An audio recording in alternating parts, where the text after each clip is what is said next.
Help Unwanted by Alpha Serendi.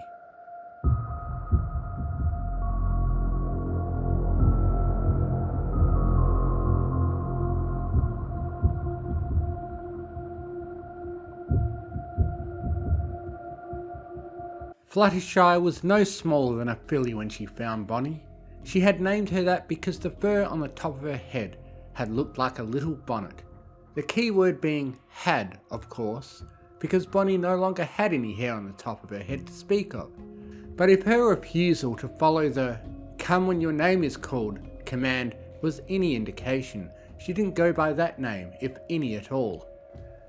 "Bonnie, please!" she called on the pathway that led to the ever-free forest beyond. "Let me help you.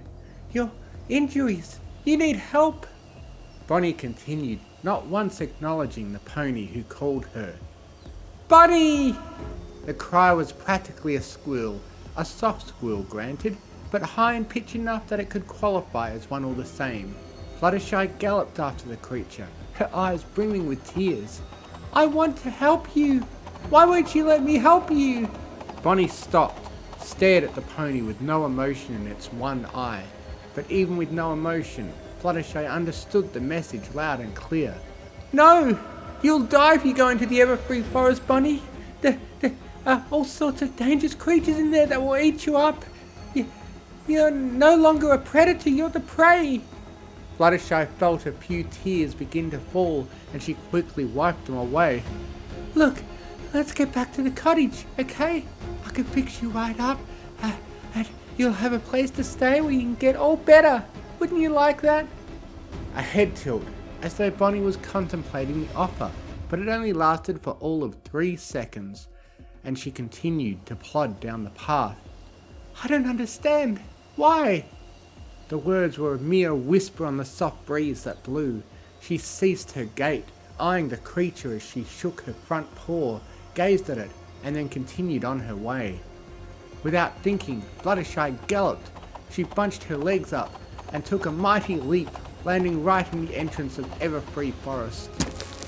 Her ears pivoted towards the darkness that beckoned, listening for any signs of dangerous creatures or even dangerous ponies about. Her eyes landed solely on Bonnie, who paused her movement to stare at the blockade. "She's upset. I could see it in her eye," Fluttershy noted, but the note ultimately got pushed to the side. She stood up as tall as she could, mustering up what courage she had, which frankly wasn't all that much, but it was something. "Bonnie, I don't understand why," she repeated.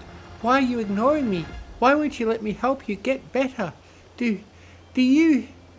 A horrifying feeling settled in her stomach. Her eyes widened. "Don't tell me. You want to suffer with these injuries." Bonnie stopped. Her posture had an air of annoyance at having to stop so much. Her eye told a different story. "I wouldn't understand?" A few more tears fell. Fluttershy wiped those away too. Why wouldn't I understand?" Bonnie went on the move again. Fluttershy watched her as she limped, dragging her hind leg along the dirt as she gave soft whimpers of pain. "Why wouldn't I understand?" she asked again, even though she knew Bonnie couldn't answer her with words. It took a long time for Bonnie to even come close to Fluttershy. Regardless, the filly remained rigid, as though expecting the creature to charge at her so she could become a one-pony blockade. When the creature was only a mere few inches from the filly, she stopped and gazed into her eyes. "You wouldn't understand. Not now. You'll understand when you're older. I'm glad you looked out for me, but it's my time to go."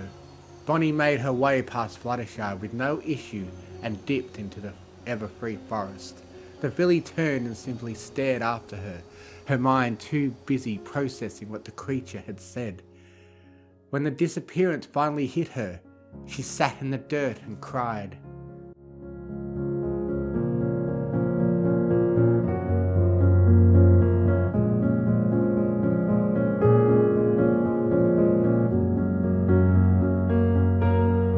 By the time she returned to the cottage, it was night time. Creatures began asking her for dinner, and so she had fed them accordingly. though many were quick to note she wasn't in her usual high spirits. She had taken an early retirement, but instead of going to sleep, she stared at the ever-free forest that lay beyond her home. "Oh, Angel!" She stroked her pet bunny in her hooves as she sat on the windowsill. "I want to say that I hope Bonnie is okay, but..." She squeezed her eyes shut. "I know now." Angel looked up at her. "I know what she meant when she said I wouldn't understand. But I do understand," she sighed. "I've seen it before, when the rain boom hit. How some animals..." She bit her lip. The word struggled to take form, and she uttered it first. "Died from the shock." Angel chittered, placing a paw on her hoof. "She wanted to die. As a feline, this is just basic instinct for her. Her injuries were bad." She struggled to find one word to sum them all up. "And I could tell she was suffering, maybe even before she got injured." Her gaze drifted towards Angel. It was just her time to go.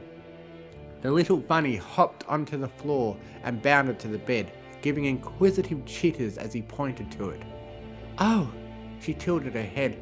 "Yes, I suppose I should try to get some sleep now. Thank you, Angel." Once she climbed down from the windowsill and went to the bathroom to wash up, she climbed into the bed, with getting into his own bed that sat to the side. As both Pony's and Bunny's eyes began to droop, the latter gave a sombre final chitter. The former understood his words, existing as only a final thought before she slipped away into the land of dreams. You can't help some pony or some creature who doesn't wish to help themselves first and foremost.